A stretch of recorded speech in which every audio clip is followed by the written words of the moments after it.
Assalamualaikum warahmatullahi wabarakatuh. Yang saya hormati Ibu Nila Afningsi, SPD, MPD, selaku dosen pengampu mata kuliah Landasan Pendidikan, dan teman-teman sekalian yang saya banggakan. Sebelumnya, perkenalkan saya Alfira dari Fakultas FKIP Pendidikan Matematika. Di sini saya akan mempresentasikan bahan kajian materi tentang filsafat pendidikan idealisme dan realisme. Definisi filsafat menurut beberapa ahli. Menurut Plato, filsafat tidak lain dari pengetahuan tentang segala yang ada. Menurut Aristoteles, filsafat adalah ilmu yang meliputi kebenaran yang terkandung di dalamnya. Ilmu-ilmu metafisika, logika, retorika, etika, ekonomi, politik, dan estetika. Menurut Francis Bacon, filsafat adalah induk agung dari ilmu-ilmu dan filsafat menangani semua pengetahuan sebagai bidangnya. Filsafat pendidikan ini ada gunanya untuk diterapkan dalam menganalisis filsafat terhadap dunia pendidikan.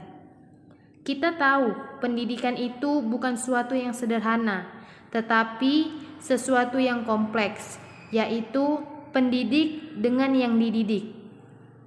Pada dasarnya, filsafat pendidikan tergantung falsafah atau ideologi suatu negara yang tujuannya mencapai tujuan pendidikan negara tersebut, yang artinya falsafah atau ideologi suatu negara mencerminkan tujuan pendidikan negaranya. Saya akan menjelaskan beberapa aliran filsafat pendidikan. Yang pertama, aliran idealisme, dan yang kedua, aliran realisme. Aliran idealisme, istilah kata idea, adalah sesuatu yang hadir dan muncul di dalam jiwa dan pikiran.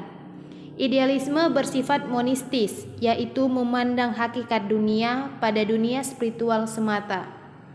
Idealisme adalah aliran yang mementingkan khayal atau fantasi untuk menunjukkan kesempurnaan walaupun tidak sesuai dengan kenyataannya. Dengan kata lain, idealisme ialah berusaha hidup menurut cita-cita. Idealisme juga aliran yang mengedepankan akal pikiran manusia dan terwujud atau tidaknya sesuatu itu tergantung pemikiran manusia itu sendiri. Adapun kelebihan aliran idealisme: 1. Membentuk karakter, mengembangkan bakat serta kebaikan sosial. 2. Meningkatkan daya pemikiran dan menghasilkan ide yang benar dan dapat dipakai.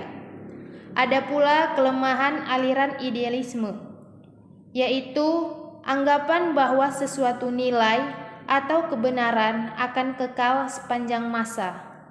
Aliran realisme. Realisme berasal dari bahasa Inggris yang berarti real, yaitu nyata. Realisme juga berasal dari bahasa Latin yang berarti realis, yaitu nyata.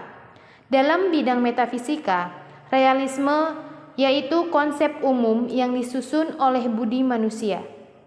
Aliran realisme adalah aliran filsafat yang memandang realitas sebagai dua lintas. Aliran realisme memandang di dunia ini mempunyai hakikat realitas terdiri dari dua dunia, yaitu dunia fisik dan rohani. Maka, realisme yaitu aliran dalam ilmu pengetahuan yang mempersoalkan objek pengetahuan manusia.